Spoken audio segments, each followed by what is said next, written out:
ba ba boo ba ba. Who's the man who will speak the truth? Boo ba ba ba ba ba boo ba ba. Lone candles that burn. Who's the man who will bring light into your life?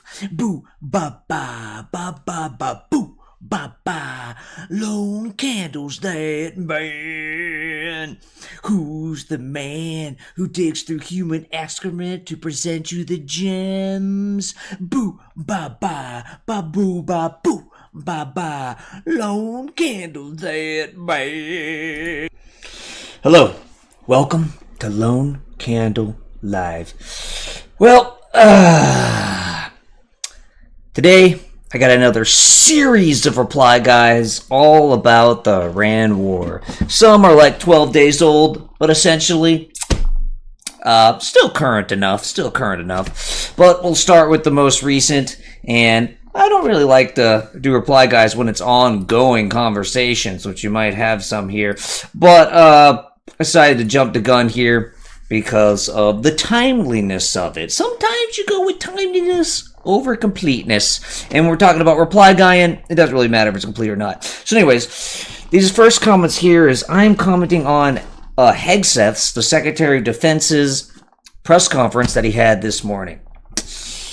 And so I said, the regime has not been changed, because the Secretary of Defense says the regime was changed, and that's just straight up false. The regime has not been changed. Killing at the top and replacing them with similarly minded people in the same institutional structure is not a regime change. So it doesn't matter if you kill 100 people all near the top of the regime. If the same institutional structure is there and there are still people who can implement that government from the top. Now, if you literally killed the top 100, I don't know if they have 101. But if there are still some there that can implement essentially the same type of rule, the regime still exists. Leader change is not the same as regime change, and the Secretary of Defense is either ignorant of this or he's lying to us. Either way, it's not good.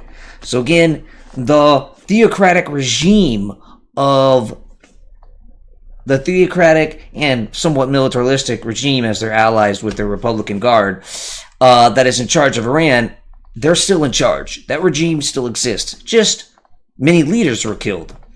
And their official leader is the son of the old leader, although we don't know how his medical condition is. So the claim that the regime has been changed is just straight up false, and people need to stop saying that. Please stop saying that. Okay. This is how I find my things. I control F, loan. All right. Oh, shit. Oh. Okay. All right. I mean, this one, there's not much to elaborate on, but the Secretary of Defense, especially at the beginning of this press conference, just repeatedly lied. And it's, we're a country at war, even if it's a ceasefire. We're either recently at war or we're still at war, depending how the ceasefire goes. And the Secretary of Defense is just straight up lying about a lot of what's happening. And it's not good. Okay. And so a lot of the Trump administration is saying this. They're acting like, oh yes, Iran just gave in. Trump was a big man. He threatened them with the U.S. military, and Iran gave in. He used the terms here. Iran gave in on Trump's terms. But literally, when Trump announced the ceasefire, he explicitly said they were using Iran's terms. They're using Iran's 10 points, which is really a wish list. This wish list they made, that would be, ridiculous if Trump actually gave it to him. But they are using Iran's 10-point list as the starting point. So the basis of negotiation is on Iran's terms, at least according to Trump himself. And so no, it's not, oh yeah, Iran is giving in on Trump's terms. No, Trump is giving in on Iran's terms, at least giving in as far as the starting basis of the negotiation. Now, how that negotiation goes, things are going to switch around a lot. And so I doubt there's a complete 180 where all of a sudden it's all Iran giving in. But it's not going to be as bad as that 10-point list that Trump said we're starting with, which is kind of ridiculous. But I assume he just wanted to start with that to actually make the ceasefire happen. But either way, when you start with their terms because you want to make it happen, that's you giving in on their terms, at least for the start of the negotiation. Obviously, we don't have a peace deal, and we don't know if we will get one, but Trump gave it 2 weeks. All right. Some people agreeing with me, but that's not really that interesting. All right. All right, here's the long one. Got a lot of replies here. So Hegseth, the Secretary of Defense, said that Iran begged for a ceasefire, which doesn't appear to be what happened. And of course, I said is if Iran begged for the ceasefire, then why did we use their 10 points as the basis for the negotiation? If they were begging for a ceasefire, they would have been like, oh yeah, of course, we'll start the negotiation on your 15 points, the ones that you laid out. Instead, they were begging and we said, oh, we feel so sorry for you that we're going to start the negotiation on your 10 points. No, it appears that Trump is the one who more immediately wanted a ceasefire, and that's why he gave them a bone to saying, yeah, we'll start the negotiation on your 10 points. More than that, Trump has already said he's okay with Iran charging a toll on the Strait of Hormuz. Remember, Iran doesn't own the Strait of Hormuz. I don't know how to pronounce it. Doesn't matter. It's international waters.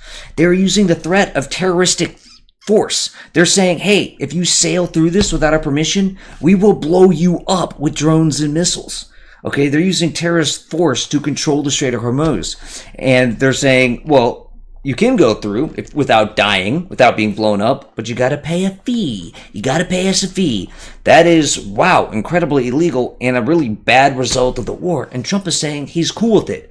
And so not only is he starting their 10 points as the basis for negotiation, at least to start out with, he's already gave a major concession saying, yeah, you could charge a toll on these international waters. I mean, holy crap.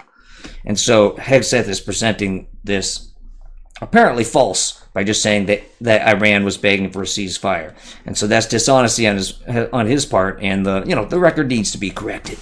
So anywho, so Mark said, because they at no time even asked nicely for a ceasefire, the USA capitulated. And yeah, I think that's essentially what happened. This is the best April Fool's post ever. All right. Don't listen to this idiot. Always lies. I don't know if I hope he's talking about Hegseth, but he could also be talking about me. It's not really clear. I don't even know what this is saying. Yeah, I remember reading this. I'm not going to try to interpret that. Okay. Stop the Cap Cabron. America heard this last June or July. All right. Israel broke. Is this still responses to my piece? I think it is. Because they don't seem all that relevant. Okay. Israel broke peace deal and killed 3,000 innocent civilians in Lebanon today after the peace deal. So, one thing, Israel didn't break the peace deal. They weren't actually party to it. They never agreed to the full peace deal. One of the 10 points that were supposed to be the starting basis is that Israel stops with Lebanon. Because Iran doesn't want a ceasefire at all if Israel doesn't stop attacking Hezbollah in Lebanon. And, of course, Israel never agreed to that, so they're still continuing to attack in Lebanon. I don't think there were 3,000 killed. This sounds like an exaggeration, which is pretty common when it comes to Israel to exaggerate how many people they killed.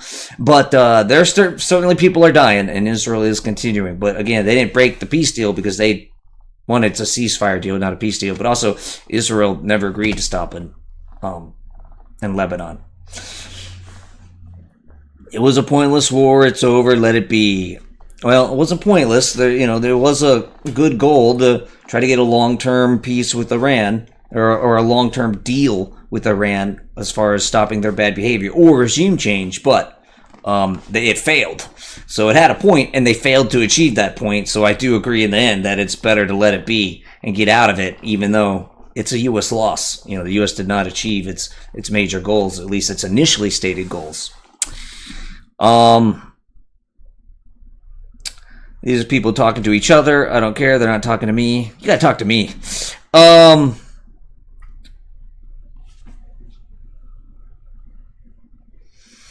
All right.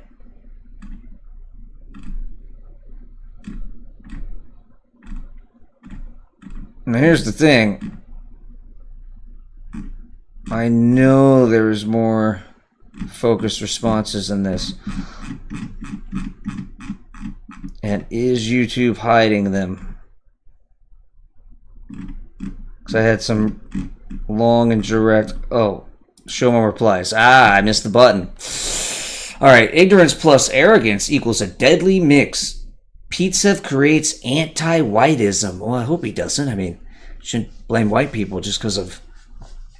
if you see Hegseth and that makes you anti-white, that's I'm going to say that's on you, Yeah. We didn't. We handled them an ultimatum and called it negotiation. Pay attention.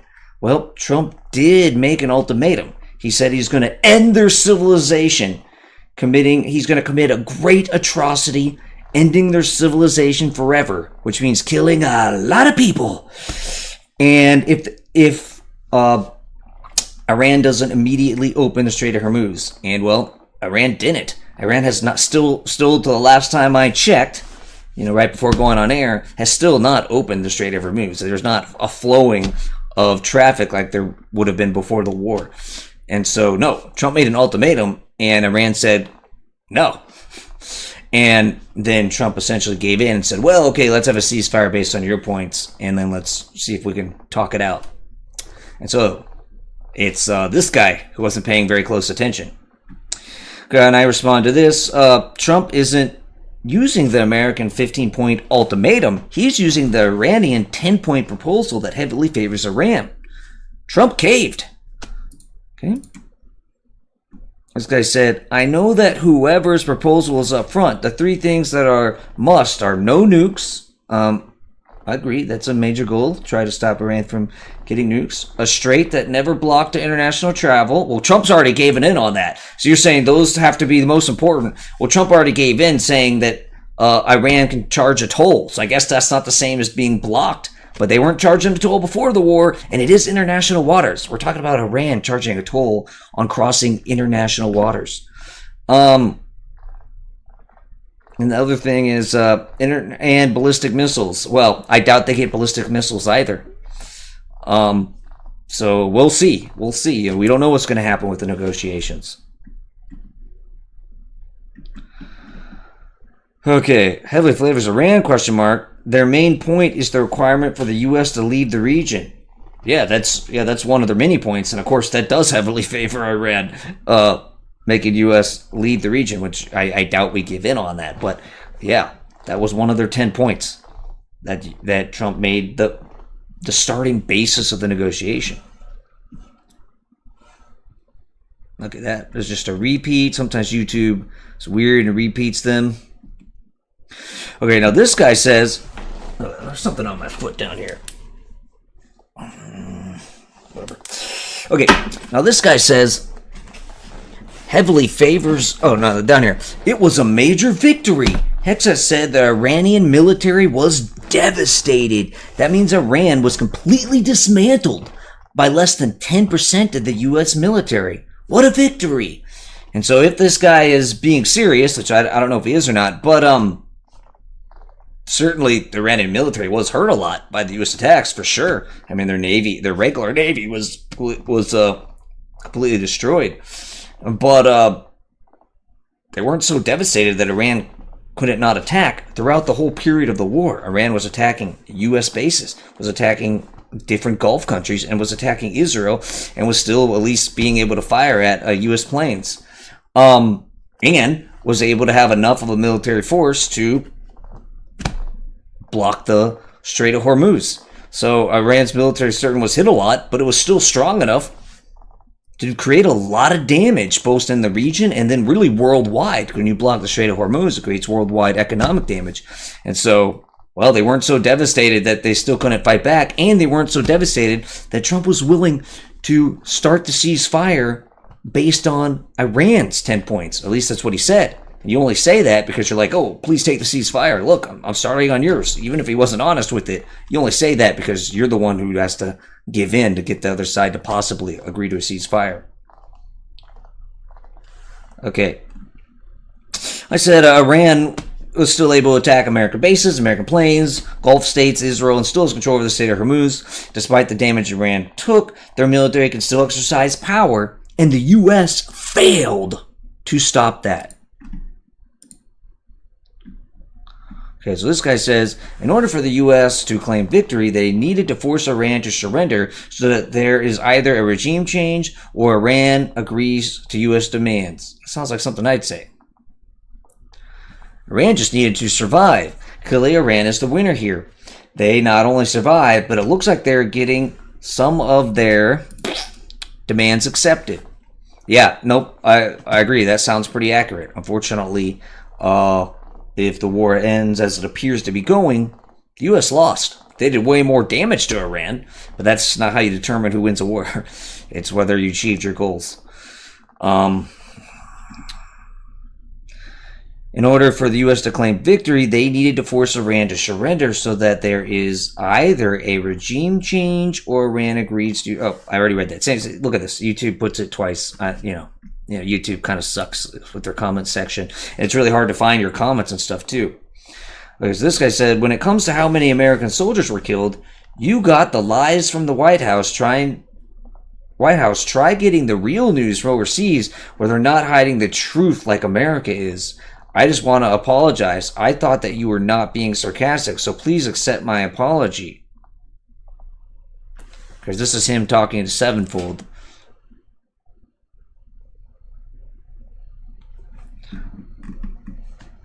Oh, this guy was joking. So this Sevenfold is the same guy as before. He was being sarcastic, which I noted he might be because it did sound over the top. But you can't tell.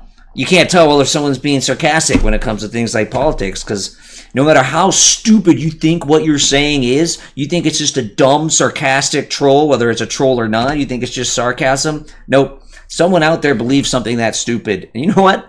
Probably a lot of people do. And so you can never tell. You can never tell. Alright, this is these guys talking to each other. I don't care. There is a ceasefire because Iran agreed to Trump's offer. You know, like I've heard this before. We all know Iran has no ships or jets now. Next, they will only have rocks to throw. Trump keeps winning. Yeah, I mean, Trump gave in and agreed to start negotiation on their ceasefire. You don't do that if they only have rocks. I mean, on their 10 points. You don't do that if they only have rocks to throw. They actually can do a whole lot. And even after the ceasefire, they hit the Gulf states and Israel several times. And so, yeah, they definitely have more than rocks. They can still control the Strait of Hormuz. And you can't do that with rocks. Okay, this appears to be false. Iran hasn't said they agreed to Trump's offer. And Trump explicitly said that Iran's starting point wish list will be the starting point for negotiations.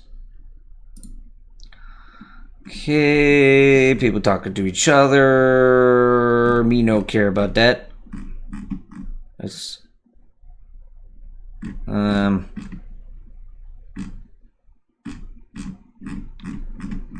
just sworn I had like a really big post in here from someone. I'm missing it. Oh well.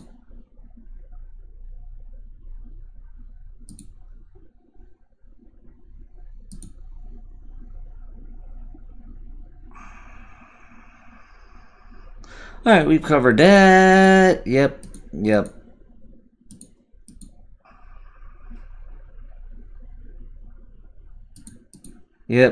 I'm missing some conversation here. YouTube makes it very hard to follow conversations in the comments. It's pretty annoying, but I can come back to it again. Let's move on. All right, so that was the most recent one, but a lot of this stuff is still pretty relevant because people are still saying the same dumb stuff, which is, what I respond to in these videos. Some of it's ideally it's not just dumb stuff. It's just, something I have some disagreement with, or I want to at least add some context to. But other times it's, nope, these people are believing, stuff that appears obviously wrong. Okay, so someone in this video basically claimed, people are just imagining Trump's goals, and especially referencing to regime change. But no, I don't think people were imagining it. People based on what Trump said. All right, so what I wrote, Trump talked about the people overthrowing the regime as he started the war. Quote, double quote, "All I want is freedom for the people," Trump told the Washington Post just hours after those first strikes. When Trump announced the strikes early on Saturday morning, he called it the single greatest chance for the Iranian people to take back their country. He would echo those calls a few days later, calling on Iranian patriots to seize the moment. Netanyahu also called on the Iranian people to rise up. So early on in the conflict, it looked like Trump was going for maximalist goals. He was trying to encourage the Iranian people to rise up. He wanted regime change. And at the same time, wanted Iran to give in to huge demands they wouldn't give in to if they weren't being attacked. And that has all failed. And they weren't imaginary goals. These were based on what Trump and his administration were saying early on.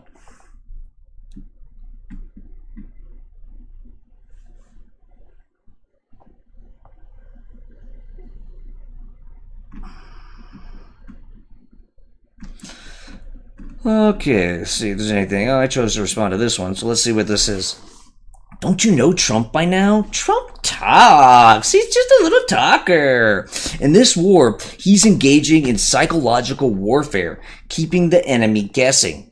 That's why he's all over the map. He does the same thing in U.S. politics. Trump isn't as dumb as some people think. He is a son of a bee, though. So, yeah, it is. The administration has not been clear on their goals in the conflict, so that does make it difficult to straight up say whether they achieved them or not, because in some ways we don't really know what they were. And so, it's not crazy to think that, Trump's goals, they actually weren't regime change or major demands. They just, they just want to blow stuff up, mow the lawn, and set Iran back a little bit. The thing is, that's not how they talked about it at all. And then you could, even if you conceded, their goal was just to blow up a bunch of stuff. Well, you could say, okay, I guess it's a victory then, but in that case, it was a really stupid goal because, yes, the U.S. hurt Iran very badly, but as far as Iran's ability to fund terror, funnel weapons to different terrorist groups, as far as their ability to shoot missiles and weapons at Gulf states, U.S. bases, and Israel, and their ability to shut down shipping in the Strait of Hormuz, well, they can still do all of that. So the U.S. didn't set them back enough to actually weaken them, as far as in a way that it did weaken their ability to project power in a way we don't like. And so that's a dumb goal. And if your goal was to do that, you didn't achieve that because they can still fight. They can do all the things we don't want them to do. So it seems pretty pointless. And Iran can rebuild. They're going to rebuild everything. Russia and China are going to help them. And while we have munitions that take us forever to rebuild, we have planes destroyed, some of which we don't even build anymore. Very valuable. And of course, the U.S. haven't lost a lot of lives, but they have lost some. Of course, we can't recreate those. Iran's, the main weapons they need are missiles and drones especially. Well, those are relatively cheap and easy to make. So Iran's going to be able to rebuild those very fast. And that's all they need to use their terrorist tactics. So, yeah, we haven't damaged them in a way that they can't just rebuild quickly. And the ways that they can't rebuild quickly, like a ship that we sunk, well, that ship wasn't the real threat from Iran in the first place. Their real threat was their terrorist tactics, which they can still use. So it's not clear that we really hurt them enough to matter. While the U.S. had to spend a lot of munitions, had people killed, and had their economy hurt by the rise in oil prices. All right. What did I say to this guy? No, it looks like Trump actually wanted the regime to fall, and that was an initial goal. Netanyahu, who is the leader of Israel, who, along with Israeli intelligence, seems to have been key in convincing Trump to do this, has said that his goal is regime change. Trump has admitted that he did not expect the level of Iran's retaliation, even though the retaliation to the assassination of their leaders was totally predictable. He only shouldn't have expected such retaliation if he thought there would be regime change or Iran would just give in right away. The war doesn't make sense unless the goal was regime change or Iranian capitulation on all sorts of issues. The nuclear program was already sufficiently set back by the 12-day war. So, without regime change or capitulation, all we are doing is destroying a bunch of conventional weapons. After the war, these will be rebuilt quickly, making the war not worth the costs and risks to the U.S. The war only makes sense if regime change or capitulation were the goals. Yeah, so there's been reporting that it was partly Israel's leader and Israeli intelligence that convinced Trump to attack. And of course, this intelligence was saying, oh, there's going to be a revolution. And so that makes it seem like this was the goal, or the threat of a revolution would make Iran capitulate. And Trump has also commented that he didn't expect them to attack all these Gulf states or block the Strait of Hormuz like Iran did, even though he should have expected that when you assassinate their leader. But anyways, he didn't expect that. And well, why would you not expect that? Well, one reason he might not have is because he thought there was going to be a revolution or that they'd give up right away. And so that was his goal and his expectation, and it didn't go as planned.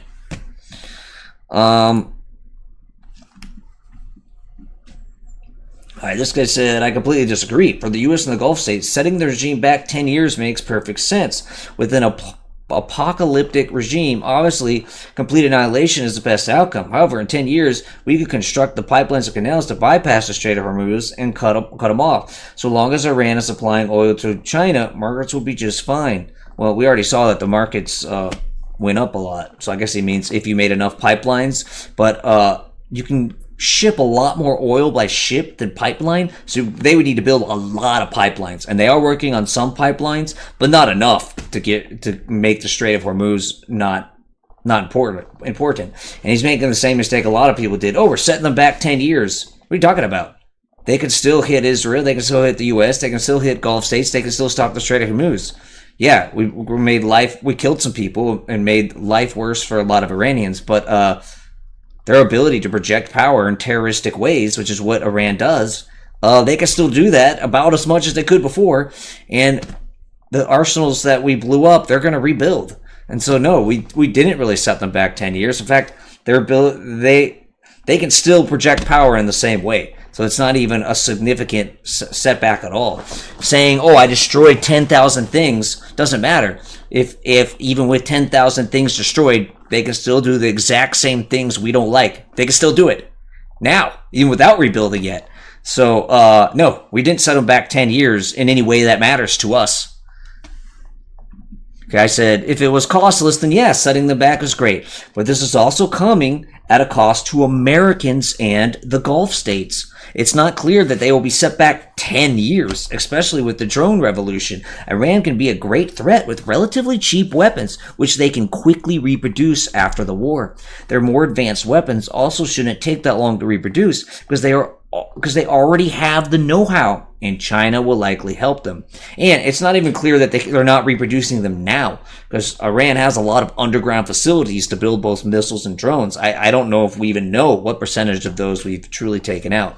So they might be reproducing their stuff already. And of course, again, Russia is openly helping them, and China has helped them before and likely will help them at least rebuild. Well, Russia's openly helping them even during the war. Okay, I wrote more.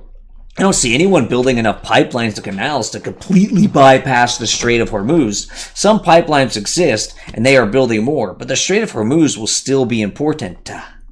If we were building so many pipelines and canals as to completely bypass the strait, and this would be done in 10 years, then it doesn't make sense to attack now when the Strait of Hormuz is still important. In 10 years, Iran would be able to do this all over again. And so he's saying we should go around it, the Hormuz, and build stuff. And I'm like, well, yeah, if we can do that, let's do that first. And then if we want to attack Iran, attack then, because it won't matter if they block it. So that makes it even less of an argument to attack now. The war is already greatly hurting economies by increasing prices, but also has operating costs, munition costs, and the cost of human lives. The U.S. is using advanced munitions that it needs for potential war with China, and it takes a long time for the U.S. to reproduce them.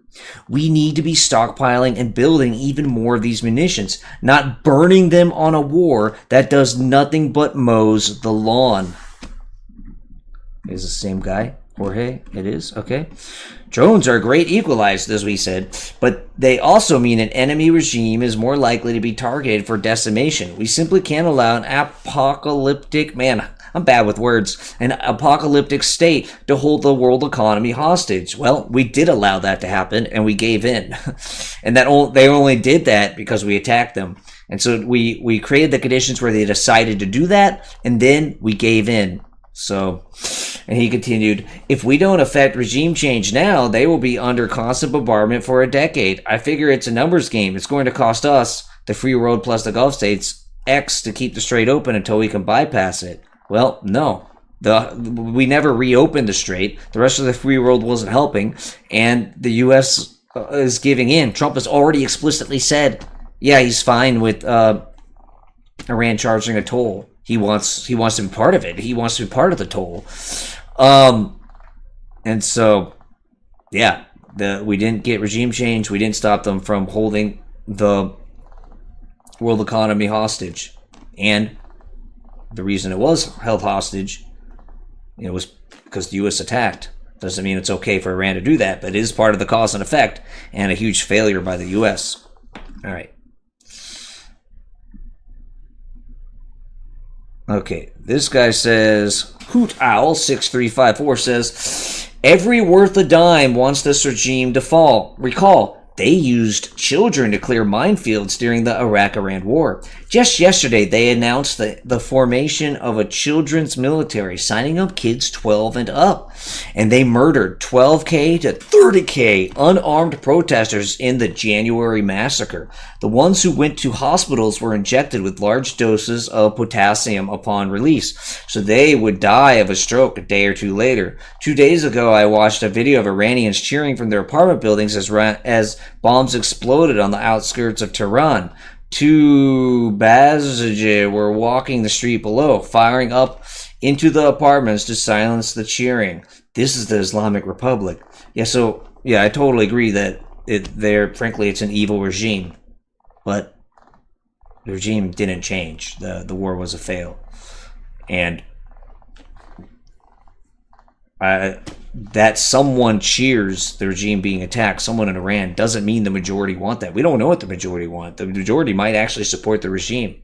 And even if the majority don't, well, it's the guys with the guns who control it. So, yeah, it would be nice if the regime fell, but that's not what happened.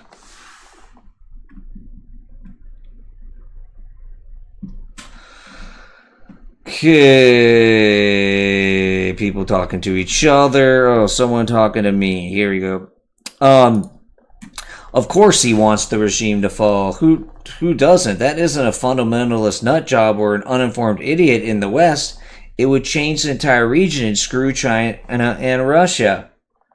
Okay, today I heard Bill O'Reilly. Yeah, I know, Bill O'Reilly, Trump's friend, say that he talked to Trump recently, and a few weeks before the war, Trump was against it. He also said that the new intel later came in saying that Iran was close to having a nuke. Take that with a grain of salt, but it's true. If true, it explains everything. I suppose you're aware that a convoy of trucks left Fordo before the June 2020 strike. They may have centrifuges elsewhere, and it doesn't take long to go from 60 to 90% enriched. And anyone who thinks Iran was holding the previous agreements to not go nuclear, I have a bridge to sell you. Okay, so he's making the claim that, the real point of the war was actually Iran was on the verge of getting a nuclear weapon. I haven't seen any evidence of that. If that was the case, the administration only sometimes kind of says that's a problem, but they also sometimes say the complete opposite and say, no, they weren't about to get it. Their official, when speaking before Congress, the head of the administration intelligence said that they weren't about to get a bomb because it was destroyed. material was sufficiently destroyed by Trump. Hegseth talk about, yeah, it's underground. We know exactly where it is. It's still underground where we left it as far as the nuclear material. Well, if it's still underground where they left it, then that means they haven't got it and started enriching. And so there's not really anything to indicate this is true, that Iran truly was now about to get a nuke, and that's where the U.S. attacked. And if there was a case, that would be the administration's main public reason. They would just hammer that home over and over again that, hey, no, they really were about to get a nuke. But they just kind of say that sometimes. Other times they say other things. It really does not seem that there was this immediate, holy crap, Iran's getting a nuke, and that's why we attacked. And so I don't know what happened in that interview, but it doesn't seem that's the case.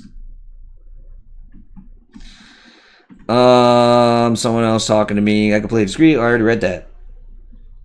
Right? Okay. Yeah, this is already me responding to that. Okay. We read that. Everyone worth a dime. We've read that. All right, this is what I wrote in response to that nuclear claim. The U.S.-Israeli war effort doesn't seem focused on nuclear material. If Iran was about to get a nuke, that would be the main focus. I haven't seen anything that Iran was closer to having a nuke than they were before for some time, meaning nothing to justify the war based on Iran getting that much closer to having a nuke. So far, Iran should be just as close as they were before the war started, except now they have more motivation to get a nuke immediately, because the U.S. proved they're willing to attack.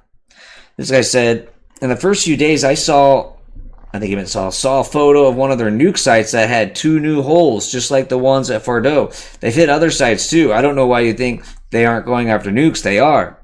So I said, yeah, we are hitting them, but not like we would if Iran was super close to having a nuke. And if that was the true motivation of war, then Trump would have just said that over and over again without ambiguity. Instead, it is just one of the many justifications of the war.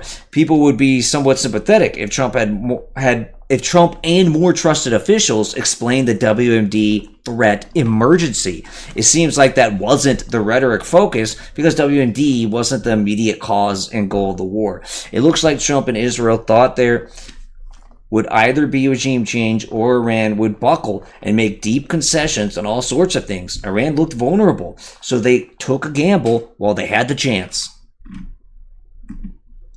How long does this go on? Okay, well, this is the Bill O'Reilly thing again, which I said, unfortunately, Trump can't be trusted and doesn't look or sound like the war specifically to stop a country weeks or months away from getting a nuke. But we'll have to wait and see if more evidence about the intel internal discussions comes out. Okay. Okay, we've already seen that. All right. And there's a guy claiming that Trump's just serving Israel. Now, it's definitely true that there's good reporting on this, that Israel did influence Trump's decision. Israel was full for this war. Netanyahu, the leader of Israel, was for it. Israel Intel made the argument for it. They argued that there's a good chance there'd be a revolution. And actually, U.S. leaders were much more skeptical. But Trump was convinced by Israel. So it is true he's convinced by Israel. But does that make Israel his colonial master? No. It just means Trump was convinced by them. Okay. And then here's just me commenting. A lot of people, when you talk about Israel influence, are actually like, oh, that's just anti-Semitic. And, there is a big trope of people saying anti-Semitic things, just like, oh, Jews control the world, exaggerating Jewish influence and acting like, oh, the Jews control everything. But in this case, no, it looks like there's good reporting that literally the leader of Israel and Israel Intel convinced Trump to do this attack, or were part of convincing Trump. So they played a role in convincing the U.S. to attack.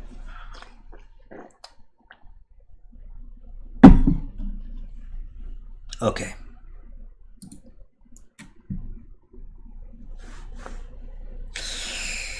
Okay, yeah, so someone in this video said straight is the regime's only card, which I said the straight is not the regime's only card. They also control the country, not the air, but the ground. As long as they still have men with guns on the ground, which we can't eliminate a high percentage of from afar, they can maintain power. We can't bomb them forever.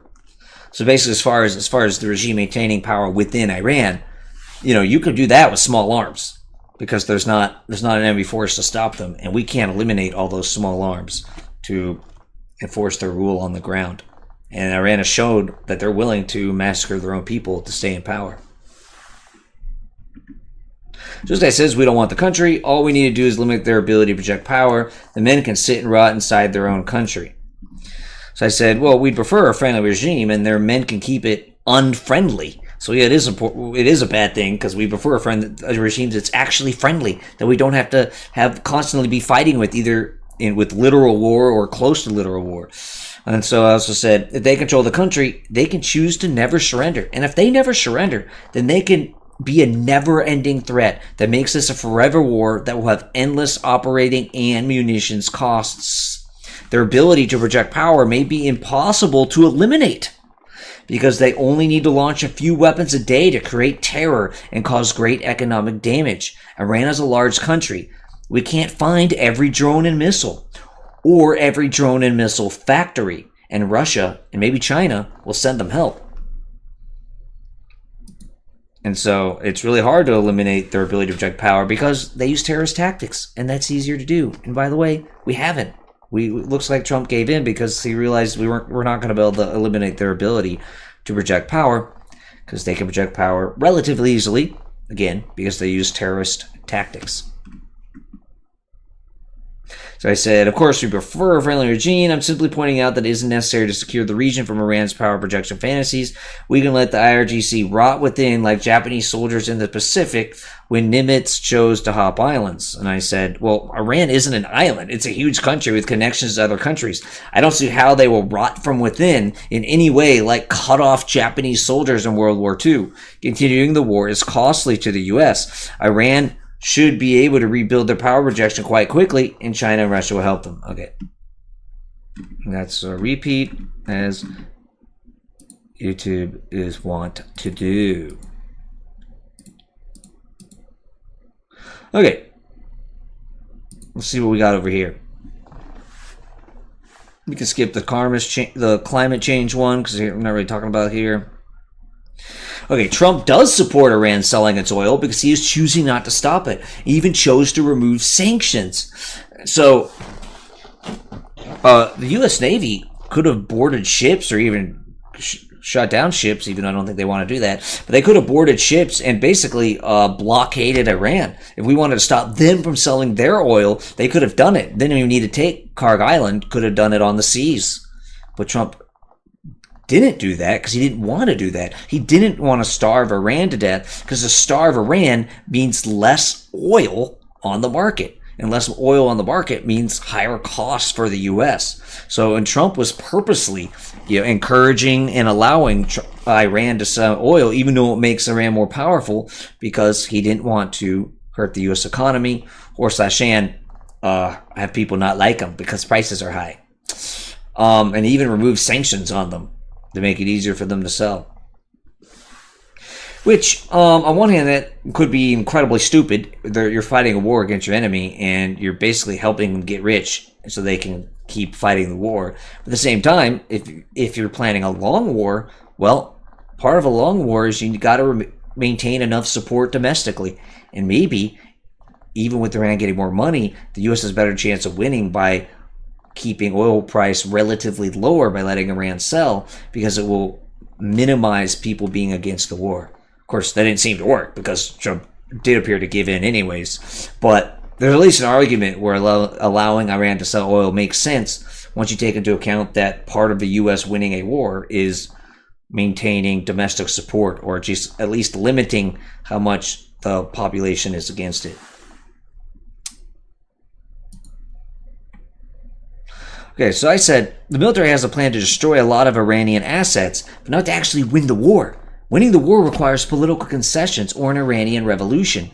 So yeah, the U.S. had a plan to go in and blow up a bunch of stuff. And they did that, and they did it really well, and it's commendable to risk their life for their country. But that's not a plan to win the war. I mean, to win the war is political concessions or regime change. And so they can hit their military targets and hope that helps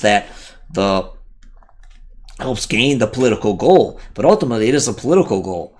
And the military plan is really focused on the military goal. And really, frankly, it's the leader of the country, meaning Donald Trump's job, to have a plan to win the war.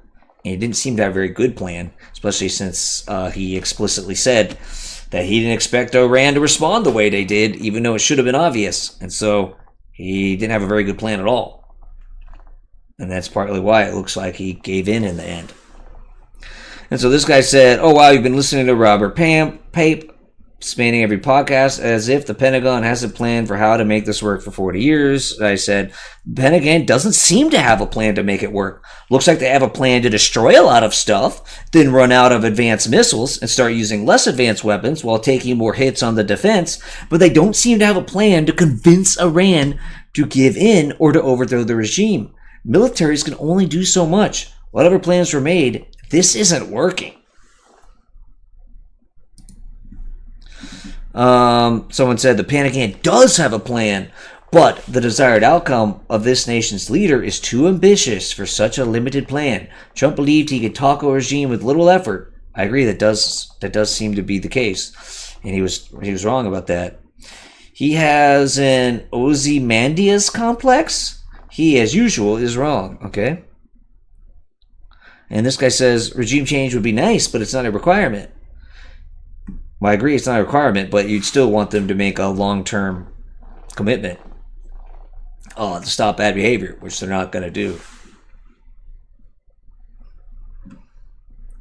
This war is about China and Russia. Okay, we've already read that.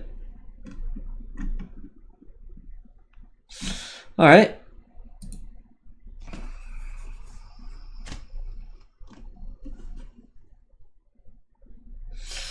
Okay.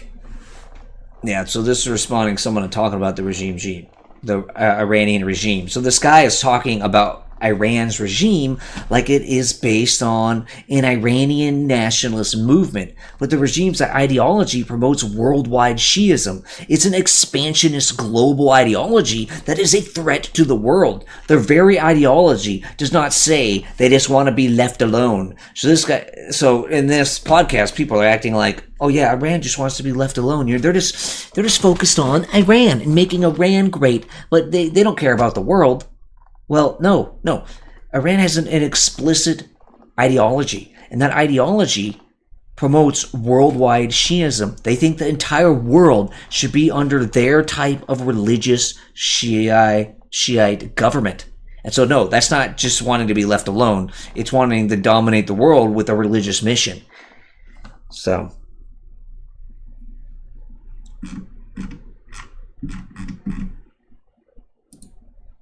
all right.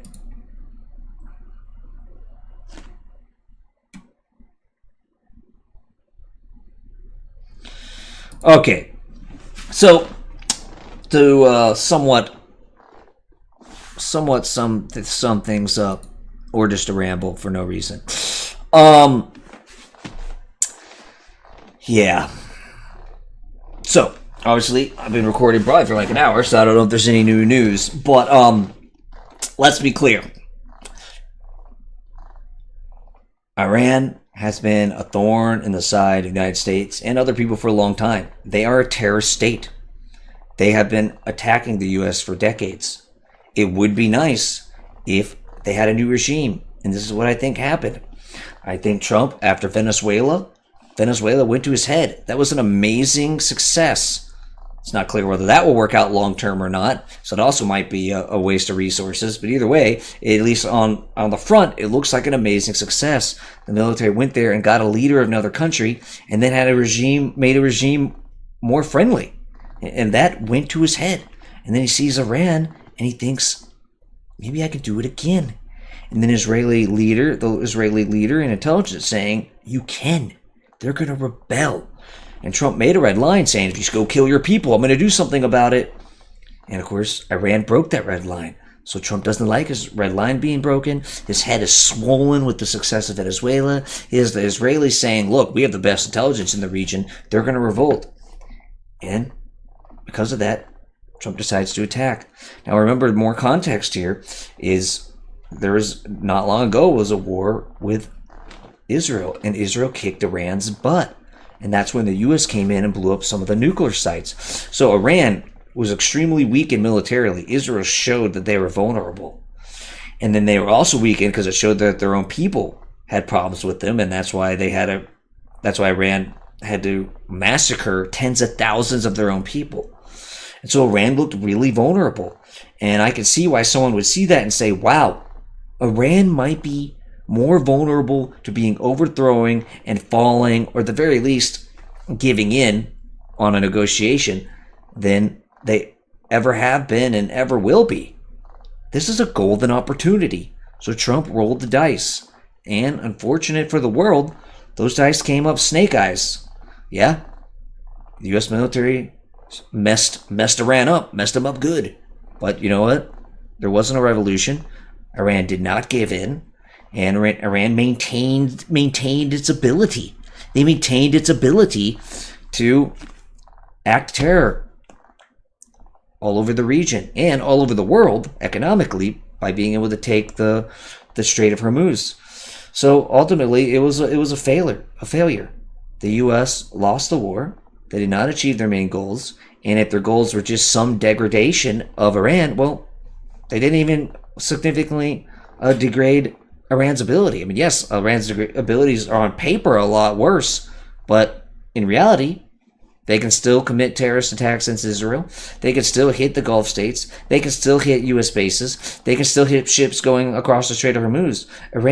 Iran's power was always terroristic, not actually one-to-one pure competitor. And despite all the things the U.S. has destroyed, Iran can still do all its terrorist attacks that it did before. It still has the same essential capabilities to do that, even in the middle of the war. So the U.S. attack was a complete failure, and Iran can rebuild quickly, and they will rebuild quickly. And now the U.S. lost a lot of munitions. They lost some lives. There are also several wounded. They lost very important and expensive planes. And, of course, it costs a lot just to operate, a lot of these ships and stuff in the region. And the economy was hurt by the Strait of Hormuz, and the U.S. also was hurt diplomatically a lot.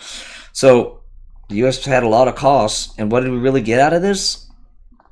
Not much. Now, we'll see how the negotiations go. Maybe Iran will give in to negotiations. Maybe they're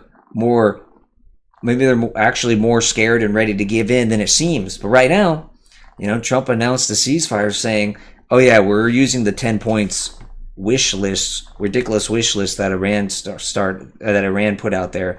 We're using that as a starting point. What? That's giving them a bone right off the bat. He's already said he's okay with Iran charging fees through international waters on the Strait of Hormuz. Whoa, that's a huge bone. They weren't doing that before the war. So yeah, it looks like the war was a failure. No regime change, no long-term deal. And those are the things that you'd really need to see to make it obviously worth it, because any degradation will be rebuilt quickly.